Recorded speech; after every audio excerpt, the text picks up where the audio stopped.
Mesdames, Messieurs, bonsoir et bienvenue à tous à la une de ce journal Crise anglophone, 6 mois après l'interpellation au Nigeria, Ayuk Tabé et compagnie entrent enfin en contact avec leurs avocats, s'acheminent vers l'ouverture d'un feuilleton judiciaire, une tentative de conciliation, élément à suivre au cœur de ce journal. Et à Douala, le quartier Lorbesso, sous la menace d'un ravin géant.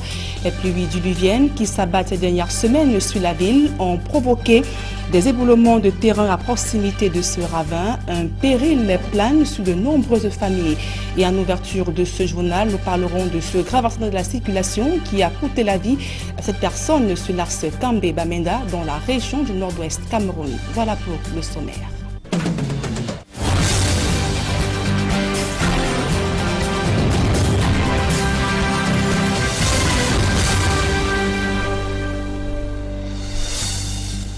Mesdames, Messieurs, une fois encore bonsoir et bienvenue à tous. Je vous le disais en titre, au moins 7 personnes ont péri ce lundi matin dans un grave accident de la circulation survenu sur l'axe Kambé-Bamenda dans la région du nord-ouest Cameroun. Les victimes se trouvaient sur une moto et à bord d'un camion de l'armée camerounaise. À en croire nos sources, le camion a percuté à l'arrière une moto qui avait 3 personnes. Les 3 personnes sont d'ailleurs décédées sur le coup, ainsi que quelques hommes en tenue.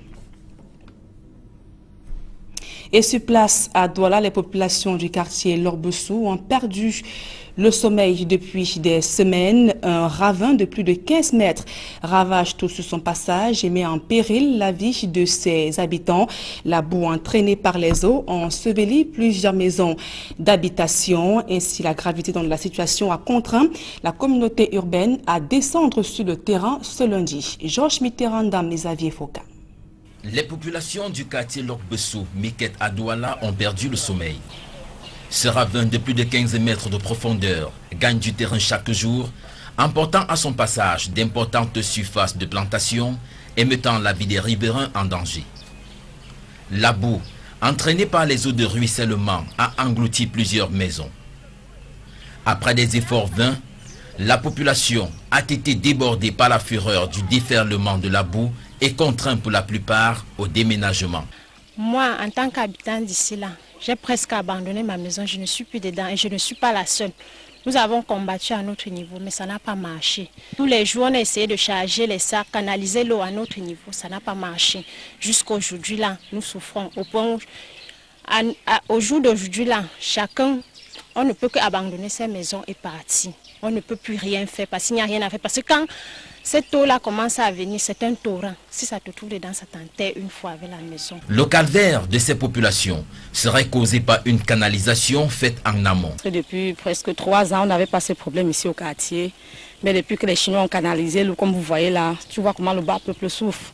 Il y a beaucoup les enfants qui ont déménagé, ils ont abandonné leur maison. Moi, je ne sais pas comment on peut gérer, je ne sais pas comment on peut faire la situation, parce que peut-être ça peut changer. Le collectif des habitants du quartier Lorbesso a saisi plusieurs fois la communauté urbaine de Douala, bien avant que la situation n'atteigne ce seuil plus qu'inquiétant. C'est depuis le mois de mars que nous avons commencé à voir le danger venir et nous avons interpellé la communauté urbaine quand le ravin était environ à 30 mètres de chez nous. Ils ne sont pas venus et nous avons déjà adressé trois correspondances à la communauté urbaine par rapport à cela. Ils ont régulièrement envoyé des gens qui sont venus filmer et puis par la suite rien. Il a fallu que la situation s'aggrave avec les pluies qui sont de retour à Douala pour que la communauté urbaine envoie ses camions ce lundi avec des moellons comme début de solution. Et du côté de Ndobo, les populations également ont perdu le sommeil de ce côté. Elles sont confrontées au quotidien de graves inondations à la moindre averse. Ajoutez à cela l'insalubrité qui prend de l'ampleur dans ce quartier situé dans le 4e arrondissement de la ville de Douala. Robert Moukobé, Julienne Berthe-Bissaï. À première vue, cela pourrait paraître pour une blague, pourtant c'est la réalité. Un vieux congélateur servant de pirogue de fortune pour la traversée aux populations de Ndobo des églises. Ici, les habitants ont les pieds dans l'eau. À l'autre coin du quartier, quelques roues servent également de pont pour la traversée.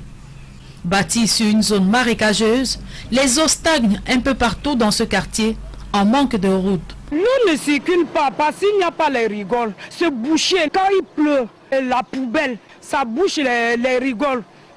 Pour que l'eau ne circule pas. Donc même le piéton, il n'y a pas moyen de marcher. Et toutes les routes sont gâtées. Nous, on supplie seulement le gouvernement de nous arranger la route et sortir les rigoles. Parce que ça nous donne les maladies, les enfants tombent, même les grandes personnes en désordre, les moustiques entrent. On n'arrive même pas à manger les moustiques. Dans cette localité pratiquement abandonnée, les populations s'interrogent sur le rôle de la municipalité. Vraiment, on se demande si le maire de Douala 4e, il connaît même s'il y a un quartier qu'on appelle Ndobo des Églises. Parce que nous, on le voit seulement pendant les élections. Quand il y a les élections, c'est le moment là qu'ils viennent nous dire, bon, il faut même voter, parce qu'ils vont nous donner un peu le riz avec le pain, on va manger, on va aller les voter. Dès qu'on le vote, ça fait plus de 5 ans, il n'est jamais passé ici. Bon, voilà encore, là maintenant, les élections vont encore venir. Il y aura encore des élections municipales. Il va toujours revenir pour dire qu'il faut qu'on le vote. Dès qu'on le vote, il disparaît. On ne le voit plus. Regardez vous-même la route. Regardez les rigoles, il n'y a même pas de rigoles. Il y a les saletés partout. Je ne parle même pas le délégué du gouvernement. Ou le délégué du gouvernement, c'est qu'il y a même un quartier ici, qu'on appelle Ndobo des Églises. Là où il y a l'abattoir, tout jusqu'à Bounandale. Non, on ne sait même pas si c'est que les gens vivent même de ce côté. Il n'y a pas de route. Les rigoles sont bouchées, la saleté partout. On vit comme ça dans l'eau. À l'approche des élections, pas si étonnant de voir les hommes politiques sur le terrain. Les départements du Mbam, Enubu, Mbam et Kim, coupés en deux depuis 2 ans, le bac qui facilite la traversée sur le fleuve Guérima est défectueux. Les activités économiques tournent au ralenti, aggravées aux mauvaises conditions de vie des populations qui souffrent notamment des infrastructures de base. C'est un grand reportage que signent Charlie Melingui et Marcelin Gansop. C'est au bord du fleuve Guérima, à cheval entre les départements du Bam et Enubu et Bam et Kim, que commence notre périple. Impossible pour nous, ainsi que les autres usagers, d'aller d'un bout à l'autre du fleuve. Et pour cause, le bac est inopérationnel. Rattrapé par le poids de l'âge et du fait des multiples sollicitations, il s'est noyé et reste otage des eaux depuis plus d'1 an, mettant les populations des 2 rives en difficulté, sans compter que les activités économiques tournent au ralenti. S'il n'y avait pas les choses des blancs là, nous on ne devait pas vraiment au moins, nous on ne devait pas au moins exister. Bon, les mamans ne devaient jamais traverser. La seule issue désormais est d'emprunter les pirogues et autres chaloupes. Mais cela nécessite un coût que les usagers ne sont pas toujours prêts à payer. Les prix d'ici là actuellement dans la pirogue, c'est 300 francs. 2 personnes, ça fait 600. Bon, si vous prenez le chauffeur et la moto, c'est 1000 francs. 602 sur une moto. Le chauffeur seul, c'est 700 francs. La moto, c'est comme ça. Actuellement, quand c'est un dépôt vraiment un peu pressé, que vous êtes pressé, c'est 2000 francs la traversée quand vous êtes pressé. Il y a des cas qu'on évacue cela même pour rien quand quelqu'un est malade. On évacue, on part, on laisse de l'autre côté par rapport à on doit céder. Donc ici le chargement c'est par ordre. On charge par ordre. Le travail commence aux environs de 7h à 18h30, on arrête la traversée. Après une bonne dose de patience et une fois que l'on parvient à rallier l'autobus du fleuve en direction de l'arrondissement de Ngoro dans le département du Bam et Kim, commence un autre calvaire, lié notamment au très mauvais état des routes. Au village Nyamongo, le tout premier que nous foulons, les populations souffrent le martyre. Un centre de santé développé comme le mien n'a pas un infirmier, parce que la fille dont vous avez trouvé là, c'est les populations, c'est le village qui supporte ses besoins. Et je remercie encore son courage et sa disponibilité à ce que ce centre de santé ne soit fermé. Comment faites-vous pour maintenant trouver de l'eau à boire? Nous rentrons dans les petits ruisseaux en brousse, à 1 km, 500, parfois 500 mètres. Quand il n'y a pas l'eau, c'est qu'il n'y a pas la vie. Bon, quand la population ne peut pas vivre, c'est que le chef d'État lui-même ne peut pas aussi vivre. Ça veut dire que nous voulons qu'il vienne à notre aide. Au village Mbengue, la situation n'est guère reluisante non plus. Le difficile accès aux services sociaux de base s'oppose avec acuité. Premièrement, nous n'avons pas de route. Et nous sommes des agriculteurs. Nous travaillons. énormément, avec beaucoup de force. Nous nous épuisons beaucoup. Pour écouler nos produits, c'est pas facile. Vous voyez, à partir du fleuve Guérima, on n'a pas de pont, on n'a rien qui puisse nous favoriser, qui puisse nous aider à bien écouler nos produits. Dans le domaine de la santé aussi, ce n'est pas facile. Il faut partir d'ici, faire 22 km jusqu'à Bafia pour amener les malades à l'hôpital, ce qui n'est pas déjà bien. Sur cette ligne, Nyamongo, Mbenge, Massassa, jusqu'à Vondou, la rivière Ngoro, rivière qui portait l'arrondissement, le nom de l'arrondissement. Donc il y a un pont là qui nous gêne encore. On peut passer pour les produits de base que nous cultivons ici, le cacao, les vivres, tout ça. Nous n'avons pas les moyens de les évacuer. La suite de notre périple nous conduit au village Gorongima, où les efforts constants des populations se heurtent à un mur de difficultés. Donc, comme ça là, pour manger et pour envoyer nos enfants à l'école avec nos compagnons. Il n'y a pas la route, nous souffrons comme ça parce que nous n'avons pas la route et le pont. C'est pour ça que nous souffrons comme ça en Gorongima. Partant de Mbengue pour Gorongima, Massassa, nous avons un pont de singes qui relie les deux villages. Et pour y accéder, c'est que les motos. Et ça, la difficulté. Je sais, c'est nous penser à nous, à faire notre pont et notre route pour que nous écoulons rapidement nos produits. Je suis enseignante ici depuis 3 ans. Pourquoi me paye, ce n'est pas si facile. Ce sont des parents d'élèves. J'ai des aérés de mois de salaire. Oui. Et pour survivre, je suis obligée de faire même dans les champs, comme je suis en train de tremper le maillot comme à 7 heures. Et comme si cela ne suffisait pas de cravacher dur pour assurer la pitance quotidienne, les populations doivent en plus faire face à la montée inquiétante des fléaux sociaux, à l'instar de la consommation des drogues et autres stupéfiants. Parce que beaucoup de jeunes d'ici ont été noyés dans les drogues. Ils fument le banga, ils boivent le tramol, tout. J'ai combattu, je combats jusqu'à présent. Il y a des points d'eau qui ne sont pas là. Je suis assoiffé et je bois une eau impossible. Il y a les aînés qui nous manquent le respect. Ils disent que nous sommes les petits, on ne peut pas. Quand nous on travaille beaucoup par rapport à eux, nous on ne bénéficie pas beaucoup. On n'achète pas même bien le couscous ou bien. On fait le filet à 5 000. 100 kilos, 5 000. Nous on va prendre quoi? On va manger comment? On va nourrir les enfants comment? On va pousser les enfants avec quoi? Autant le dire, la vie a un goût plutôt amer dans la quasi-totalité des villages de l'arrondissement de Ngoro, dans le département du Mbam-Ekim. Les populations dépitées ne savent à quel sein se vouer, abandonnées qu'elles sont à leur triste sort par les élites et les pouvoirs publics. Ne leur parlez pas de bout du tunnel ou d'émergence. Elles n'y rêvent même pas.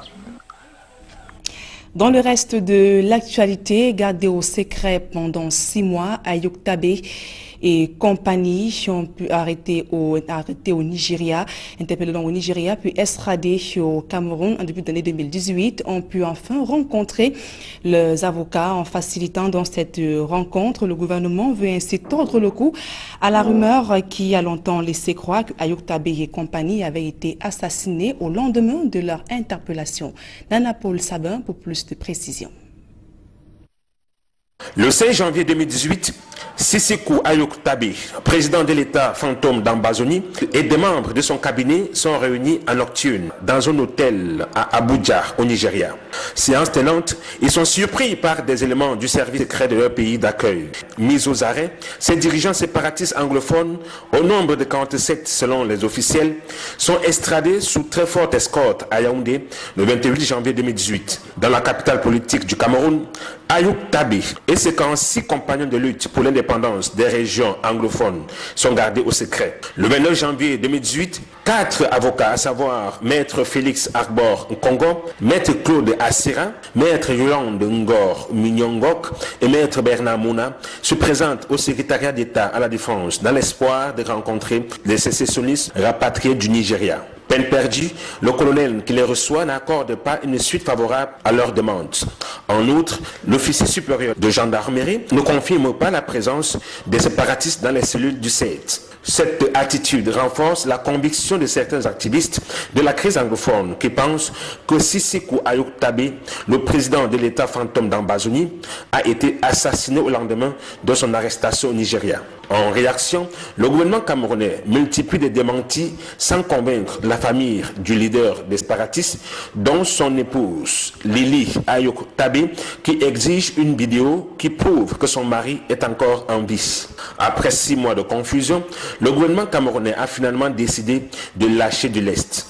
En effet, depuis vendredi, selon les indiscrétions, Ayok Tabé, Wilfried Tassan et les autres activistes arrêtés au Nigeria et incarcérés à Yaoundé ont eu la possibilité de rencontrer pour la première fois leurs avocats. Le régime de Yaoundé apporte ainsi la preuve que les séparatistes sont bel et bien en vie. Et nous prolongeons le débat sur cette affaire Ayok Tabé. En deuxième partie de ce journal avec Maître Célestin Kengoum, avocat au barreau du Cameroun. Et toujours dans ce chapitre consacré à la crise anglophone, la condamnation des massacres des populations et forces de défense se poursuit. L'église adventiste vient de se lancer dans le bal des condamnations des attaques perpétrées par des séparatistes dans les régions du nord-ouest et du sud-ouest Cameroun. Il faut préciser que l'arrivée massive des populations du nord-ouest dans la région de l'ouest Cameroun a donc suscité la sortie de cette confession religieuse. Talastiana et Jean-Paul Jouniat. Sur les pas de la foi catholique, la foi protestante et la foi musulmane, l'Église adventiste du Cameroun condamne les massacres dans les régions du sud-ouest et du nord-ouest. Pour elle, la voie du dialogue entre les sécessionnistes et le régime de Yaoundé est la seule issue de sortie d'une crise qui perdure depuis 2 ans. De nos jours, la seule personne qui peut aider, c'est que Dieu intervienne. Et nous demandons à Dieu quotidiennement de toucher les cœurs des uns et des autres afin qu'ils puissent revenir à un consensus, qu'ils puissent venir à une entente afin que nous puissions voir notre pays retrouver cette paix qui caractérise même son identité. Depuis le déclenchement de cette crise, l'Église adventiste à l'ouest Cameroun continue d'accueillir des centaines de déplacés venant des régions anglophones, tout comme des déplacés de l'extrême nord, fuyant la guerre entre Boko Haram et l'armée camerounaise. À l'Église adventiste, seule la puissance de feu de Dieu mettra hors d'état de nuire les ennemis du Cameroun. Nous sommes convaincus que l'ennemi s'agite, mais en fin de compte, la victoire reviendra à Dieu et il y aura la stabilité dans ce pays. Par ces moments où des velléités tribalistes se manifestent pour ébranler la cohésion sociale, les bergers du peuple de Dieu prônent dans leurs homélies la culture du vivre ensemble entre les fils et filles d'une même nation, le Cameroun. Le vivre ensemble existe à l'Église adventiste et nous en faisons même la promotion déjà au sein de l'Église, mais ensuite au sein de notre communauté. Au cours de l'installation de Imbé Jules Hervé, nouveau pasteur du district Mifinoun, l'intérimaire qui retourne à son district Menoua-Bamboutos demande aux jeunes enclins à la facilité et aux déviances d'avoir pour seule boussole dans leur vie la parole de Dieu. Et au regard de l'enlisement de la crise anglophone, l'ex-ministre de la Santé publique au Cameroun, Urbain Olangena Awono, propose des pistes de solutions pour sortir le pays de la tourmente actuelle. Incarcéré à la prison centrale de Kondengui à Yaoundé, l'ex-ministre, dans son ouvrage, donc appelle à un dialogue national et inclusif. Note de lecture dans ce reportage de Guizoukou. Urbain Olangena Awono n'arrête pas sa réflexion sur l'être et les temps du Cameroun. On pourrait même dire que son statut de prisonnier de l'opération Épervier stimule sa prolixité d'essayiste. Après Mensonge d'État, désert de République au Cameroun, témoignage, il vient ainsi de publier aux éditions du Chabel un nouveau livre intitulé « Urgence d'un nouveau pacte républicain et social, rêve d'avenir pour le Cameroun », préfacé par Monseigneur Samuel Cléda, archevêque du diocèse de Douala, qui constate la témérité et la foi d'Urbain Olangena Awono en le Cameroun. Le livre souligne à grands traits l'urgence de revoir le Cameroun de fond en comble. L'auteur cible quelques chantiers majeurs à conduire pour reformer un Cameroun à ses yeux mal en point. La politique, l'autonomie des territoires dont la crise anglophone, la justice, la démocratie, les entreprises publiques et établissements publics et l'égalité des chances pour tous. Dans toutes ces problématiques, Urbain Olangena Awono fait le constat de la déconfiture qui met à mal la société camerounaise dans son ensemble. Quelques morceaux choisis À propos du champ politique, il écrit qu'au Cameroun, la promesse de démocratie des années 90 a viré finalement en une démocrature que structure des institutions démocratiques Potemkin ou d'affichage. Au fil du temps, des tendances autoritaires faisant largement fi de l'état de droit se sont renforcées autour du chef de l'État, faisant du présidentialisme camerounais une quasi-monarchie autocratique. Quant à l'autonomie des régions, l'auteur fait le constat d'un centralisme à outrance dont la crise anglophone est l'un des avatars. Pour lui, la réponse à ce conflit n'est pas à trouver dans le fédéralisme qui lui paraît être non seulement un recul au regard de la Constitution de 1996, mais aussi un sujet de discorde tant l'on ne parvient pas à s'accorder sur l'idée d'un fédéralisme à 2 États ou à 10 États. De son point de vue, la décentralisation doit être réalisée et dans les mairies et dans la région, ce qui fait cruellement défaut actuellement. C'est aussi sur le ton d'un aggiornamento qu'Urbain Olangana Awono situe la question du fonctionnement de la justice qu'il qualifie d'enlisée dans l'arbitraire. S'agissant des sociétés parapubliques et établissements publics, à ses yeux, ils sont gangrénés par l'opacité, d'où leurs résultats mitigés. À son sens, mieux adresser ces questions de l'existence du Cameroun consiste à mettre sur pied un système politique véritablement démocratique pour un bond en avant du pays. Si Urbain Olangana Awono ne dresse pas le portrait robot de qui devra conduire ces réformes à la tête du Cameroun, on semble percevoir, même implicitement, que Paul Biya n'est pas le candidat idéal pour l'auteur. Et on parle de toute autre chose à présent, restaurer le climat social remis à rude épreuve par les grèves à répétition, rationaliser les dépenses à travers une saine gestion des ressources. Telle est la feuille de route du docteur Alexandre Manga, le nouveau directeur général du Centre des handicapés, a été installé ce jour dans ses fonctions à Yaoundé par le ministre des Affaires sociales, Pauline Irène Guéné. Emmanuel Diop et Marcelin Gansop. Depuis le début de l'année en cours, au moins 2 mouvements d'humeur ont paralysé le fonctionnement du Centre national de réhabilitation des personnes handicapées, obligeant régulièrement le sous-préfet de Yaoundé 6 à jouer les sapeurs-pompiers en faisant valoir la force du dialogue. C'est dire combien le climat social a été mis à rude épreuve ces dernières années. Nous attendons l'amélioration du climat social. Nous pensons que la nouveauté d'esprit, la jeunesse du nouveau directeur général est un facteur facilitateur, nous le pensons, parce que l'ancien a mis assez de temps, n'est-ce pas, de 2003 à 2018, ça fait beaucoup. Il était nécessaire de procéder à ce changement. Il est fait. Maintenant, on espère que le climat social va se libérer pour la promotion de cette structure sociale. C'est dans ce contexte fait de défis et d'attentes que le docteur Alexandre Manga a pris fonction à la tête du Centre national de réhabilitation des personnes handicapées, cardinal Paul-Émile Léger. Ce médecin rompu a du pain sur la planche. Pour y avoir officié en qualité de directeur général adjoint depuis 2010, vous connaissez certainement la maison et les défis qui vous interpellent aujourd'hui. La mise à niveau du plateau technique du CNRPH à travers l'exécution performante du contrat plan État CNRPH en cours. L'apaisement du climat social au sein du CNRPH afin de concentrer les énergies et mettre à contribution tous les maillons de la chaîne pour l'atteinte des objectifs de performance assignés au centre. L'exploitation judicieuse des potentialités actuelles du CNRPH, notamment par le renforcement des unités constitutives du cœur du métier, afin de booster sa capacité de génération des recettes propres additionnelles. L'amélioration du management organisationnel par le biais de la rationalisation des mécanismes de gestion et des procédures budgétaires. Des défis qui ne font pas peur à cet originaire du BAM et Inubu, lui qui connaît très bien la maison. Aussi a-t-il déjà une idée de ce par quoi il va commencer? La première tâche, c'est l'apaisement du climat social. Le deuxième axe sur lequel on va placer notre action, c'est la rationalisation de la gestion et la modernisation de la gestion. La gestion des ressources financières mises à disposition par l'État et la gestion des ressources humaines. Continuer l'œuvre de modernisation du plateau technique que nous avons commencé depuis 8 ans. Dans cet esprit, nous comptons nous appuyer sur les œuvres sociales privées également, qui œuvrent dans le même domaine que nous.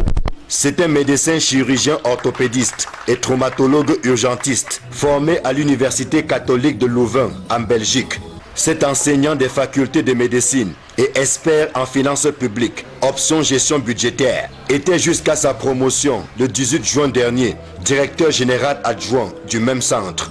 Il remplace Grace Fomolou qui y a séjourné pendant une quinzaine d'années. Un public reportage à présent avant la deuxième partie de ce journal. Le Centre d'enseignement de formation technique et industrielle de Douala Sefti prime les meilleurs élèves ainsi qu'enseignants. C'est à la faveur de la 6e édition de la cérémonie solennelle des prix de l'excellence. Pour l'édition 2018, 109 élèves ont reçu des bourses et d'autres primes. Reportage. Sefti, une école, un métier, un avenir. Alors que l'on célébrait l'enfant africain ce 16 juin 2018, le centre d'enseignement et de formation technique industrielle, situé sur la route Aquanor Bonamoussadi, vibrait au rythme de l'excellence scolaire. Depuis 26 ans, au service de la formation de la jeunesse, le Sefti encourage la promotion de la jeune fille par la formation technique, méthode qui porte des fruits. Je suis très contente parce que j'ai dû travailler très dur pendant cette année pour être la meilleure de cette école. La qualité de l'enseignement, elle est très bien. Premier établissement privé laïque d'enseignement technique au Cameroun, le Sefti a fait de la formation et surtout de l'emploi des jeunes son cheval de bataille. Le centre d'enseignement et de formation technique industrielle, un établissement à cheval entre le ministère des enseignements secondaires et le ministère de l'emploi et de la formation professionnelle. Cette vision est un succès grâce à la conjugaison des efforts entre l'administration, les élèves et surtout des enseignants qui, à l'occasion, ont été aussi distingués. Grande est ma joie de savoir que je suis la meilleure enseignante de l'établissement et ce fut une surprise pour moi. C'est tout à fait émouvant pour moi et puis encourageant de savoir que l'administration tout entière reconnaisse mon travail. Ce travail qui milite en faveur du rayonnement de Sefti et à l'atteinte de ses objectifs depuis plusieurs années déjà se fait grâce à la contribution de nombreux partenaires. En tant que partenaire de Sefti, nous encadrons les élèves dans les sorties d'école à plusieurs années. Ils passent chez nous pour se former et approfondir les connaissances. Parce qu'à la sortie des stages, ils sont vraiment prêts pour l'emploi. Ce partenariat et cette réussite dans la formation et l'insertion de la jeunesse reposent sur des piliers solides. Pour célébrer ce succès ce 16 juin, au total, 109 élèves ont reçu des bourses d'études, en plus de plusieurs autres présents offerts par de nombreux partenaires. Depuis 26 ans, les parents ont des raisons de faire confiance au Sefti. La première, à côté de l'enseignement et la sécurité, parce que lorsqu'un enfant enseigne, il n'y a pas moyen de fuguer. L'année 2018 s'est refermée au Sefti dans une belle ambiance.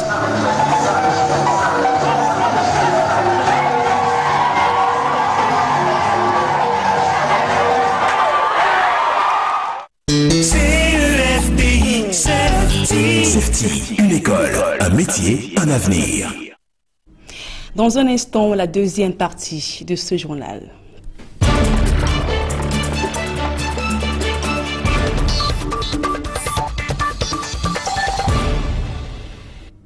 Et pour parler du rebondissement, de ce rebondissement dans l'affaire Ayoub Tabé et compagnie, nous recevons sur ce plateau du 20h Maître Célestin Kengoum. Bonsoir. Bonsoir, madame. Vous êtes avocat au barreau du Cameroun. Alors, Ayoub Tabé ici, arrêté le 5 janvier 2018 au Nigeria, puis extradé sous forte escorte au Cameroun, gardé au secret pendant 6 mois.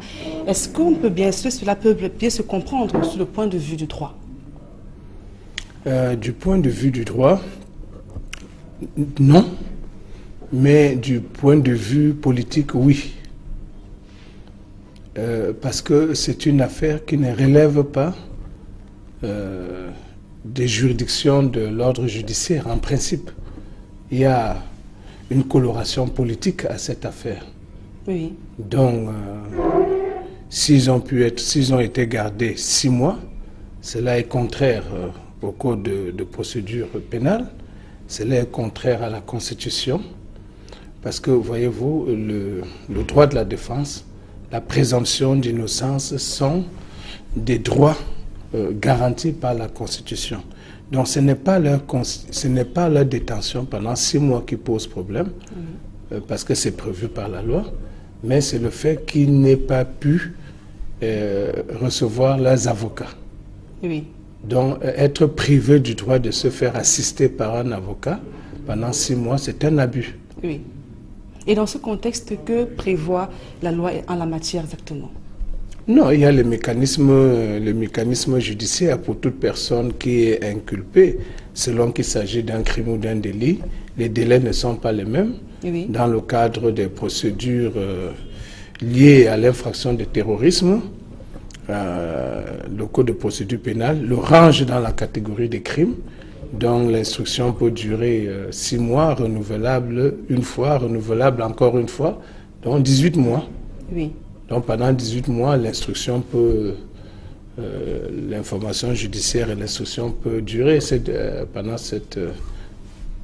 Donc 6 mois après, donc, le pouvoir de Yaoundé a finalement donné le feu vert pour que ses avocats entrent en contact avec eux, ceci après donc 6 mois gardés au secret. Donc quel peut être l'impact de cette ouverture sur le théâtre de la crise anglophone où la situation ne cesse de se dégrader au fil des jours? Non, je pense que c'est déjà une sorte... je pense que c'est déjà un début de la solution de cette crise. Parce que voyez-vous, les analystes ou ceux qui s'intéressent à l'évolution de la situation dans les 2 régions du nord-ouest et du sud-ouest pensent que pour décrisper l'atmosphère et amorcer la pente vers une réconciliation, vers la paix, il faut absolument libérer toutes ces personnes qui ont été arrêtées dans le cadre de cette affaire. Donc vous confirmez exactement que la libération d'Ayoub Tabé ici peut contribuer à une sortie de crise? Absolument, absolument. Mais je ne dis pas que le fait que ces avocats puissent aujourd'hui aller à sa rencontre pourrait expliquer ou bien pourrait être une preuve qu'ils seront libérés. Non, c'est dans le cadre du droit de la défense que ces avocats ont aujourd'hui accès à toutes ces personnes. Mais je pense que le pouvoir central devrait accélérer le processus de déconstruction de ce conflit qui n'a que trop duré et qui nous cause beaucoup de pertes, aussi bien en vie humaine que en ce qui concerne les dépenses militaires. Est-ce que ce nouvel épisode permettra d'avoir de façon une visibilité sur la suite de l'affaire à rapport de Benoît Sant'Éric dans les prochains jours? Oh, peut-être pas grand-chose. Les avocats de M. Ayoub Tabé vont le rencontrer. Ils vont discuter des conditions de leur détention qui, semble-t-il, sont assez bonnes par rapport à ce qui est réservé aux autres. Mais la Commission nationale des droits de l'homme avait estimé que c'était une détention arbitraire. Non, la notion de détention arbitraire n'a rien à voir avec les conditions de détention. Oui. La détention arbitraire veut dire que, du strict point de vue du droit, ces personnes ne devaient pas être là où elles sont. Mais les conditions de détention, il s'agit des aménagements infrastructurels, du confort dans lequel pourrait se trouver un détenu. Oui. Donc les conditions de détention, de ce qui m'a été rapporté, sont bonnes. Maintenant, quant à qualifier la détention en elle-même d'arbitraire, ça c'est un sujet sur lequel je ne voudrais pas m'aventurer, parce qu'il leur a été reproché un certain nombre de choses qui sont avérées. Bon. Mais seulement, ces questions relèvent beaucoup plus du politique que du judiciaire. Alors, je suis de ceux qui pensent que la solution à cette crise est essentiellement politique. Donc, le judiciaire ne fera que compliquer ce conflit que nous souhaitons s'éteindre rapidement afin que le pays revive. Parce que le Cameroun est à l'agonie, madame. Oui. Les conséquences de cette guerre civile, puisqu'il s'agit aujourd'hui d'une guerre civile, les conséquences sont désastreuses. Non pas seulement pour l'économie, mais même pour les familles. Parce que lorsque l'économique est perturbé, l'équilibre social est aussi affecté. Et je saisis cette occasion pour vous dire que je déplore beaucoup l'attitude de nos opérateurs économiques qui ne se sont pas manifestés, qui ne se prononcent pas ouvertement par rapport à cette crise. Ils sont un peu comme en embuscade, attendant que les choses se tassent pour relancer leurs économies, leurs affaires. Alors ce n'est pas sain. Qu'est-ce qu'ils devraient donc faire? Non, ce qu'ils devraient faire, c'est quoi? Ils devraient se mobiliser. Regardez, jusqu'aujourd'hui, ce sont les politiques et la société civile qui s'activent, qui essaient d'émettre des idées. tous nos opérateurs, nos grands hommes d'affaires qui tirent le maximum de leurs revenus des affaires dans toutes ces régions du pays ne se manifestent pas, on ne les entend pas, on ne les voit pas. Alors ils ne sont ni chauds ni froids. Ils sont de quel côté? Est-ce qu'ils sont vraiment pour la paix? Est-ce qu'ils sont du côté de la paix? Est-ce que ce ne sont pas ces gens qui sont en train d'armer ce mouvement sécessionniste? Donc je pense que les opérateurs économiques devraient sortir de leur silence pour s'exprimer clairement et donner leurs opinions, leur point de vue au gouvernement, pour que le gouvernement en tienne compte. Nous sommes, madame, voyez-vous, nous sommes en juin, à quelques mois, à 11 ou 12 mois de la Coupe des Nations. Aujourd'hui, vous verrez qu'il y a un branle-bas dans les constructions, les hôtels, les restaurants, pour accueillir tous ceux qui viendront pour la CAN. Oui. Donc ça veut dire que si la CAN, la situation perdure, nous risquons de perdre la CAN. Et si la situation s'enlise, le Cameroun perdra et ses opérateurs économiques perdront leurs investissements. D'accord. Et parlant du cas Ayoub Tabé, revenons-en. Forcément, on s'achemine vers un feuilleton judiciaire. Alors, que pourrait-il se passer dans les prochains jours? Non, je ne pense pas que nous nous acheminons vers un feuilleton judiciaire. Je vous dis que nous n'avons pas intérêt à ouvrir encore une brèche de cette nature. Déjà, ceux qui avaient été arrêtés avec mon confrère Maître Congo Agbor, on avait relâché Congo Agbor et quelques-uns et on a laissé beaucoup d'autres personnes en détention. Moi, je m'attendais à une grâce présidentielle après leur condamnation. Donc, pour décrisper l'atmosphère, il faut libérer toutes ces personnes. Même Ayoub Tabé doit être libéré. Mais le véritable problème est qu'il n'y a pas un plan, il n'y a pas un plan pour l'amorce d'un dialogue.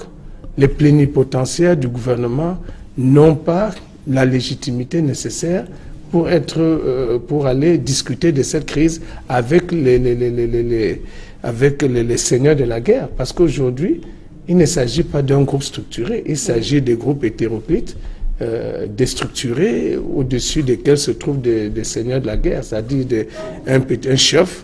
Donc, il n'y a pas une coordination, une harmonie entre les mouvements qui se développent autour de Mouyouka et ceux qui sont en combat. Oui.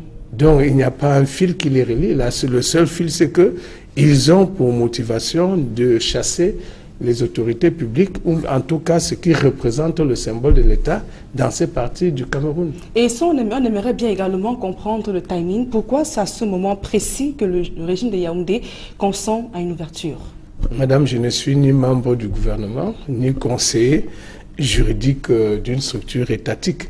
Donc je ne saurais répondre à une telle question. Ne serait-ce pas à cause des multiples pressions sur le plan national et même international?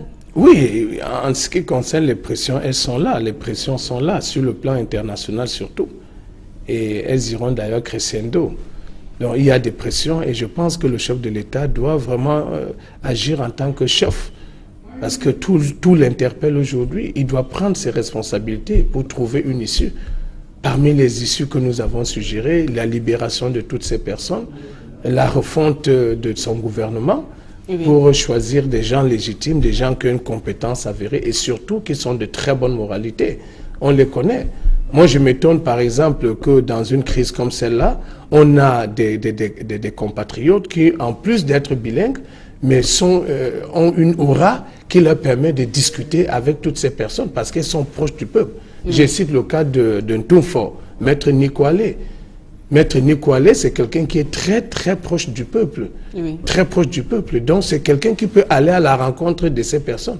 Mais ils sont rares des hommes de cette trempe. Et pour comprendre peut-être aussi le timing, est-ce que le gouvernement n'a pas choisi de faire ceci en ce moment précis, surtout où il est en train de monter un plan d'urgence pour les déplacer et refuser la crise anglophone, serait pour apaiser les tensions afin d'amener un bon nombre à adhérer au plan? Madame, il y a une expression, on dit il ne faut pas mettre la charrue avant les bœufs. Lorsqu'on a annoncé ce plan d'urgence humanitaire, oui, cette phrase a pris tout son relief sous mes yeux. On ne peut pas parler de reconstruction sans avoir cessé le conflit. Oui. Je trouve ça totalement stupide. Et ça n'a vraiment pas de sens sur le plan géostratégique. Donc vous estimez que ce plan ne pourra pas porter Ce n'est pas une réponse suffisante? Je vous dis, ce n'est même pas une réponse. On ne peut pas mettre la charrue avant les bœufs. Vous ne pouvez pas vous mettre à aménager une chambre pour quelqu'un en santé alors qu'il est malade. Vous aménagez une chambre pour quelqu'un qui est hospitalisé alors qu'il est encore sous perfusion. C'est un pas vers le dialogue. Non, ça ne peut pas être un pas. Il faut d'abord s'intéresser à la guérison du patient avant d'envisager l'avenir pour lui. Donc on ne peut pas aller reconstruire des écoles ou reconstruire des maisons et appeler des populations qui sont dans les brousses à revenir alors que la guerre bat son plein. Merci. C'est une aberration. Merci, Maître Célestin Kengoum, avocat au barreau du Cameroun. Merci d'être venu ce soir. C'est moi qui vous remercie, madame. Mesdames et messieurs, c'est la fin de ce journal. Merci pour votre aimable attention et passez d'agréables moments en compagnie de nos programmes.